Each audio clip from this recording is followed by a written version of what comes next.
हिंद, राधे राधे, राम राम। उम्मीद करते हैं आप सभी स्वस्थ होंगे और अच्छे से अपनी पढ़ाई कर रहे होंगे। आपकी पढ़ाई को आसान करने के लिए आज फिर से गांव वाली हाजिर है कुमार गौरव सर द्वारा पढ़ाई गई क्लास का रिवीजन लेकर।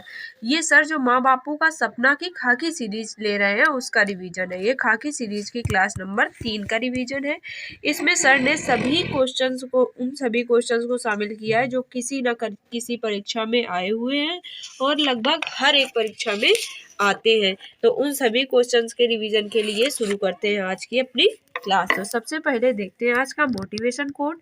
कमजोर तब रुकते हैं जब वे थक जाते हैं और विजेता तब रुकते हैं जब वो जीत जाते हैं। तो इसी मोटिवेशन थॉट के साथ ना रुकते हुए संडे हो या मंडे हमें तो रोज पढ़ाई करनी ही पड़ेगी। इसी मोटिवेशन थॉट के साथ शुरू करते हैं आज की अपनी क्लास। तो आज का question number first, silver nitrate AgNO3 ये वोटिंग में इंक जो प्रयोग की जाती है वो होती है सिल्वर नाइट्रेट। AgCl इसको सिल्वर क्लोराइड भी कहते हैं और ये हार्न सिल्वर होती है, इसी से चांदी मिलती है। AgBr सिल्वर ब्रोमाइड, फोटोकॉपी में इसका प्रयोग किया जाता है। CuSO4 कॉपर सल्फेट, इसको नीला थोथा भी कहते हैं। CaSO4 into 2H2O gypsum, CaSO4 into half H2O ये प्लास्टर ऑफ पेरिस होती है। Calcium sulphate semi hydrate. अब हम देखते हैं कौन सा बंदरगाह किस राज्य में है। देखिए बात आती है कांडला पोर्ट की। कांडला पोर्ट जो है वो पंडित दीनदयाल उपाध्याय पोर्ट इसका नया नाम हो गया है। ये कच्छ के तट पर स्थित है और ये एक ज्वारीय बंदरगाह है। ये भारत का पहला और ये कच्छ के तट पर स्थित है। मुंबई पोर्ट जो है वो सेट्स द्वीप पर स्थित है, ये कोंकण तट पर है। मोर्मुगांव गोवा जो है वो गोवा राज्य पर स्थित है और ये भी कोंकण तट पर ही है। और मोर्मुगोवा ये मांडवी नदी पर स्थित है। कोच्चि को अरब सागर की रानी कहते हैं और ये मालाबार तट पर स्थित है। तूतीकोरन, एन्नोर, चेन्नई पोर्ट ये सभी तमिलनाडु में है और ये कोरोमंडल तट पर है। लौटते हुए मानसून से बारिश कोरोमंडल तट पर ही होती है और ये नॉर्थ ईस्ट मानसूनी हवाओं भी यहीं पर चलती है। अब हम देखते हैं क्वेश्चन नंबर 3, बंगाल विभाजन की जो तारीख तय हुई थी वो थी 16 अक्टूबर 1905 और 7 अगस्त 1905 को इसके खिलाफ स्वदेशी आंदोलन प्रारंभ हुआ था जिसमें विदेशी वस्तुओं का बहिष्कार किया गया था। ये कलकत्ता के टाउन हॉल से प्रारंभ किया गया था। 16 अगस्त 1946 को प्रत्यक्ष कार्रवाई दिवस मनाते हैं और 24 जनवरी 1950 को राष्ट्रीय गीत और राष्ट्रीय गान को लागू किया गया था।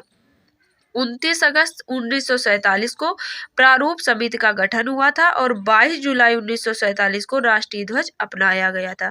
@गाँव वाली जॉब एक्सपीरियंस ये हमारा यूट्यूब चैनल है। अगर आपने अभी भी सब्सक्राइब नहीं किया है तो इसको सब्सक्राइब कर लीजिए, क्योंकि इस पर हम सर की जो डेली 6 बजे वाली रिवीजन क्लास होती है उसका रिवीजन भी अपलोड करते हैं और उसके साथ साथ सर जो भी ये महत्वपूर्ण सीरीज लेते हैं उन सभी का रिवीजन अपलोड करते हैं। जो सर ने 1 वर्ष की पूरी करंट अफेयर ली है या 6 महीने वाली, उन सभी का रिवीजन क्लास इसी चैनल पर अपलोड है जिसको आप वीडियो सेक्शन में जाकर देख सकते हैं। और अगर आपको इन क्लास की PDF चाहिए तो @गाँव वाली ये टेलीग्राम पर सर्च कीजिए या फिर इसी वीडियो के डिस्क्रिप्शन बॉक्स में इस चैनल की लिंक दी गई है @गाँव वाली टेलीग्राम चैनल की, उसको ज्वाइन कर लीजिए। वहाँ पर आपको सभी PDF मिल जाती है, डेली क्लास की भी और इन स्पेशल क्लासेस की भी। अब हम देखते हैं आज का क्वेश्चन नंबर 4, 2011 के 97वें संविधान संशोधन अधिनियम सहकारी समिति से संबंधित था ये, और ये भाग 9 है।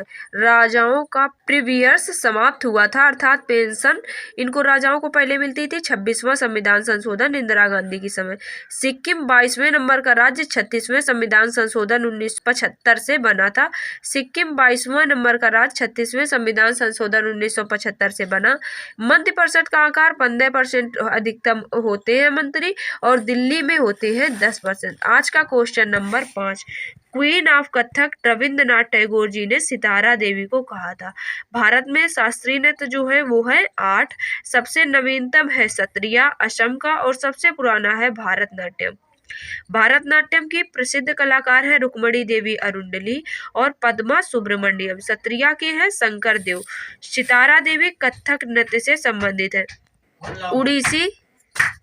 उड़ीसी ये संयुक्ता पाणिग्रह और केलुचरण महापात्रा, ये दोनों उड़ीसी से संबंधित है।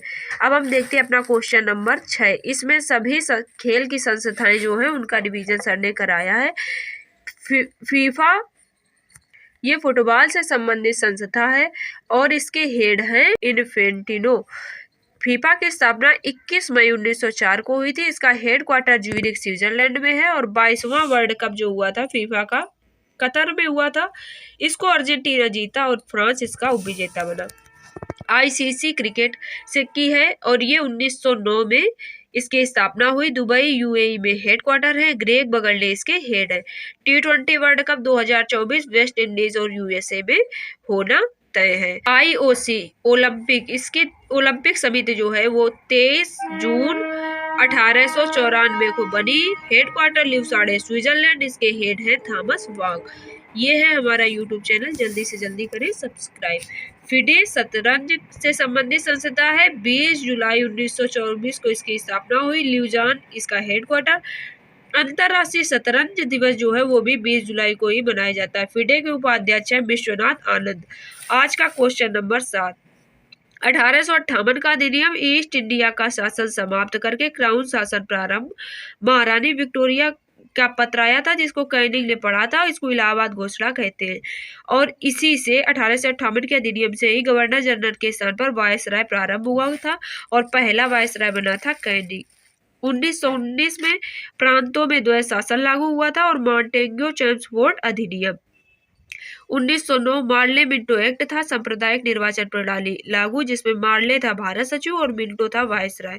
लोक सेवा आयोग 1919 के एक्ट से आया। इसमें ली कमीशन था और इसके 10 साल बाद इसका आयोग बनना तय था, जो 1927 में साइमन कमीशन बना और 1919 के एक्ट के रिव्यू इसमें करना था। 1928 में साइमन कमीशन भारत आया और साइमन गो बैक के नारे लगाए गए। द्वैत शासन का जनक लियोनस कोर्टियोस को कहा जाता है। आज का क्वेश्चन नंबर 8।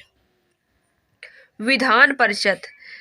स्टेट में देखिए विधान परिषद और विधानसभा दो होती है। विधान परिषद में एमएलसी होते हैं और विधानसभा में एमएलए।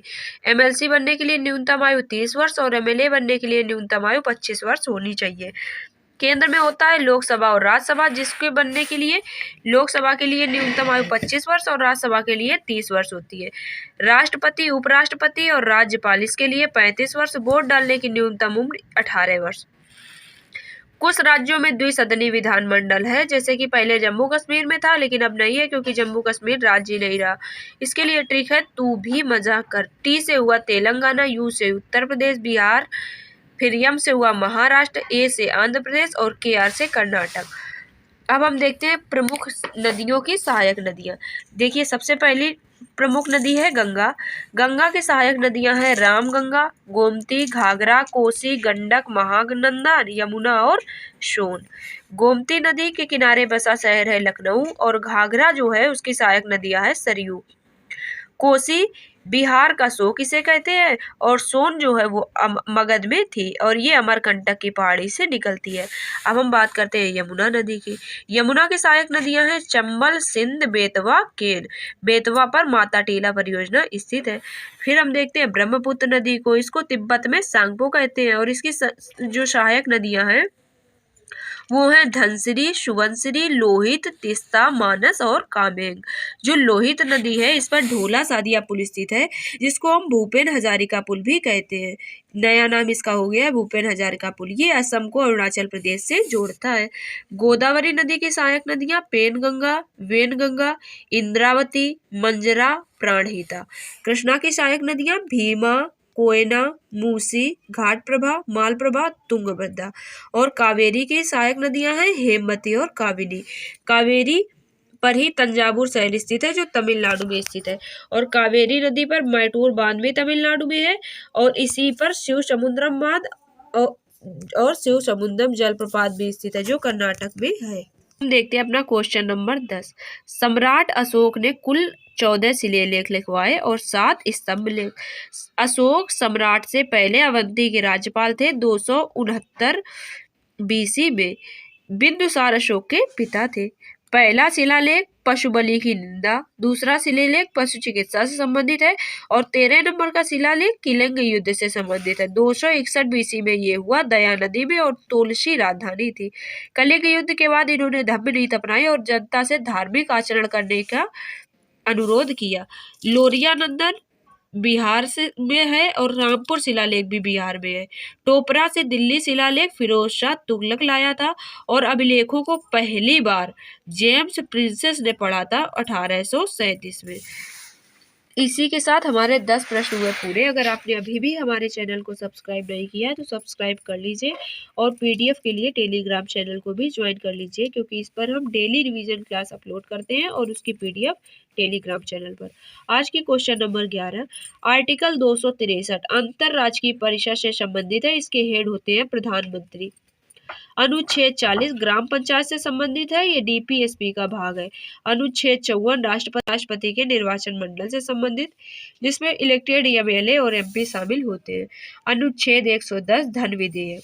आज का क्वेश्चन नंबर 12, राजस्थान में कार्टन और दहन कृषि को वालरे कहते हैं। स्लैश एम बम ये स्थानांतरण कृषि होती है, इसको शिफ्टिंग एग्रीकल्चर भी कहते हैं।